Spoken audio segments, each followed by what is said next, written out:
どうも、日本語で喋りましょうの岡野です。このポッドキャストではナチュラルな日本語でいろんなテーマについて話しています。すべてのエピソードの振り仮名と英語訳、重要単語リスト付きのスクリプトをパトレオンで公開もしています。お刺身のように新鮮で生の日本語を学びたい人はぜひ最後まで聞いていってください。よろしくお願いします。はい、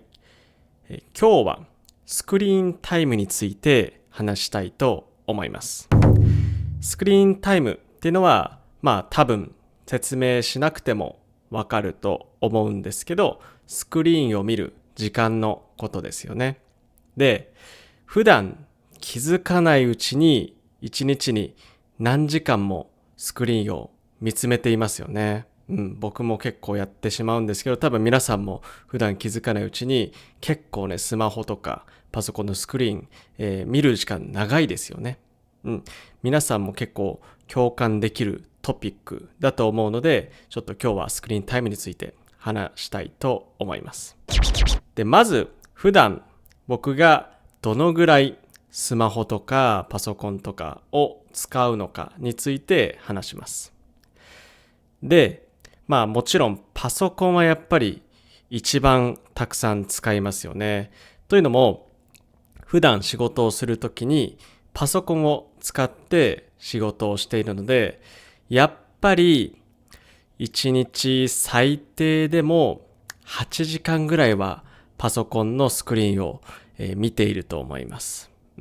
もちろんね、週末とか休みの日は仕事をしないのでパソコンを見る時間はだいぶ少ないんですけど、平日仕事があるときはそうですね、8時間で、長い時はもっと10時間ぐらいスクリーンを見ているかもしれません。普段デスクワークでパソコンを使う方はわかると思うんですけど、やっぱりパソコンっていうのは仕事において欠かせないですよね。パソコンが絶対に必要ですよね。なので僕は毎日8時間ぐらいパソコンを見ちゃいますね。で、一応僕のパソコンにナイトモードっていう設定があるので、それをオンにはしているんですよね。で、ナイトモードって一体どんなものなのかというと、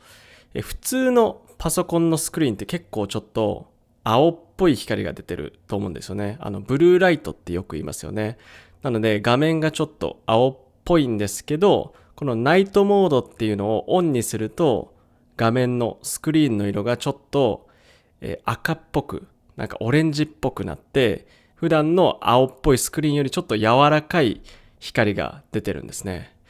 実際にこれがどのぐらい効果があるのかは僕はちょっと正直知らないんですけど、でもこの冷たい青いスクリーンを見ている時よりなんか目に優しいんじゃないかなと思って、普段は一日中ずっとナイトモードをオンにしています。で、もちろんスクリーンタイムといったらスマホもありますよね。やっぱりスマホも仕事の前とか仕事の合間とか仕事の後とか、もう常に隙間時間があったらスマホを見ちゃいますね。で、皆さんもやっぱりわかると思うんですけど、SNS を見ちゃいますよね。例えばインスタグラムとか TikTok とか、あとTwitter Xとか結構見ちゃいますよね。最近で言うとスレッズっていうのもどんどん人気が出てきて、いろんな人が使ってますよね。僕はスレッズは使ってません。というのも、もうすでにインスタグラムと TikTok とかがあるので、そこにスレッズまで入れちゃうとスクリーンタイムが増えすぎちゃうんじゃないかなっていう心配があるんですね。なのでスレッズはちょっと今入れないようにはしています。で、使ってる人から聞いたんですけど、スレッズはかなりアルゴリズムが優秀らしいので、他のインスタとか TikTok のアルゴリズムもいいと思うんですけど、スレッズもすごいいいので、どんどん自分が興味のあるトピックをどんどん、見せてくれるらしいので、それを使い始めちゃうともう一日中常に SNS を見ちゃうような事態になっちゃうんじゃないかなと思って、スレッズはまだ僕は手を出していません。どうですか？皆さんも結構 TikTok とかインスタとか X とかスレッズとか使ってますかね？で、それにちょっと関連した話ではあるんですけど、最近の SNS についてちょっと僕思うことがあって、結構使い捨てのコンテンツが多い気がするんですよね。で、どういうことかというと、例えばインスタの話をすると、最近よく流行ってるのはインスタのリールですよね。短い動画が最近すごい人気がありますよね。でも、そのリールを見ていると、本当に役立つ情報っていうのはあまり見られてなくて、でどちらかというと、ただ面白いだけの動画とか、炎上狙いの動画とか、そういう動画の方がやっぱりいろんな人に見られていますよね。で、そういう面白い動画を見ても、もう見た後5分ぐらいしたら、その動画のことはもう完全に忘れちゃっているなんてこともありますよね。なので、こういう、その見ているときは面白いんだけども、自分にとって何の役にも立たない、何の身にもならないような、こういう使い捨ての動画がなんか多い気がして、そういう動画ばっかり見るのはちょっと時間の無駄になっちゃうかなと思います。なのでちょっとそういう使い捨てのコンテンツには気をつけたいなと思いますし、自分もね、インスタとかで動画を上げてるので、やっぱり本当に役立つ情報っていうのをインスタに上げたいと心がけてはいます。で、スマホとパソコンの他のスクリーンタイムで言うと、iPad も僕は結構使います。タブレットですね。で、どんな時に iPad を使うかというと、家事をしている時に結構使います。例えば、皿洗いとか、洗濯物を、畳んでいる時とかに、YouTube とか Netflix を流し見することがよくあります。これはスクリーンタイムが増えてしまうけど、逆にそれのおかげで家事が進むような気がするので、このスクリーンタイムはいい使い方なんじゃないかなって思ってます。最近ね、ちなみに僕は Netflix で、地球の運動についてっていうアニメを見てます。これ結構面白いんでね、気になる人はぜひチェックしてみてください。で、次なんですけど、スクリーンタイムが長くなることでどんな問題があるのかということについても話したいと思います。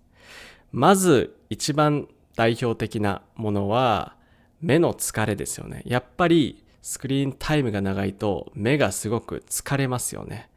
あとは目が乾きますよね。ドライアイになったりとか、あとは目の疲れから来る頭痛もありますよね。頭もちょっと痛くなったりしますよね。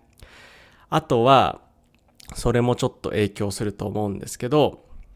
睡眠の質の低下、あんまりよく寝られなくなりますよね。特に夜寝る前スマホ触っちゃう人多いんじゃないですかね。でもやっぱり寝る直前にスマホのこのブルーライトとかを目に浴びると、脳がちょっと起きちゃって、脳が興奮しちゃって、なかなか寝つけなかったりしますよね。なのでこれちょっと気をつけたいですよね。あともう一個問題、大きいのが一つあって、時間の使い方ですよね。で、さっきもちょっと言ったんですけど、自分ではちょっとだけ SNS 見ようと思っても、気づいたら30分とか1時間とかどんどんスクロールしちゃってる時ありますよね。で、やっぱりこういう時に、この時間で他のことができてなって後悔することもありますよね。例えば、その30分1時間で日本語を勉強したりとか、あとは家事をしたりとか、他のことができるのに、ソファーに座ってとかベッドの上でずっと画面を見るだけの時間っていうのはもったいないですよね。でも、スクリーンタイム全部が悪いのかっていうと、そういうわけでもないですよね。例えば、パソコンとかスマホとかを使って、仕事とか勉強もできますよね。それから、例えば友達に連絡したりとか、仕事の連絡をしたりとか、でスマホとかパソコンを使ったりもするし、あとはニュースを読んだりとかもできますよね。なので、全部が全部悪いわけじゃなくて、今の時代には必要なスクリーンタイムってのもありますから、やっぱり全部をゼロにするってのは現実的じゃないですよね。実際に全部をなくそうとするのは難しいですよね。で、やっぱり何が大切かというと、使い方ですよね。どうやってこの今のテクノロジーと付き合っていくのかっていうのが大事ですよね。なので、やっぱりスマホとかパソコンとかを使う上で大事なのは、無意識に使うんじゃなくて、自分が何にどれだけ時間を使ってるのかを知ることが大事ですよね。で、その上で、やっぱり減らした方がいいなって思ったら、スクリーンタイムを減らせばいいし、例えばタイマーを使って管理したりとか、スマホの通知をオフにしたりとか、こういうやり方でね、デジタルデトックスをしてみるっていうのもいいですよね。僕はスマホに関してはタイマーで1日のスクリーンタイムを5時間ぐらいに制限しています。正直普段5時間もスマホを使うことがないので、もう少し設定時間を短くした方がいいかななんていうふうに思ってるんですけど、やっぱりこうやってね、タイマーを使ったり、自分の中でルールを決めてスクリーンタイムを管理するっていうのが大事なんじゃないかなと思います。皆さんもね、このエピソードを機に自分のスクリーンタイムについてもちょっとぜひチェックしてみてください。はい。ということで今日はスクリーンタイムについて話してみました。皆さんは普段スクリーンタイムについて気にかけて生活していますか？ぜひコメント欄で教えてください。それから今日の話を聞いて少しでも面白いと思ったら、ポッドキャストのフォロー、YouTube の高評価とチャンネル登録、ぜひよろしくお願いします。それじゃあ最後まで日本語で喋りましょう。聞いてくれてありがとうございます。今日話した内容の振り仮名と英語訳、重要単語リスト付きのスクリプトを読みたい人は、リンクに載っているパトレオンのサイトをぜひチェックしてみてください。そこで話してほしいテーマもリクエストできるので、どしどしメッセージ送ってください。それでは皆さん、さようなら。この番組はご覧のスポンサーの提供でお送りしました。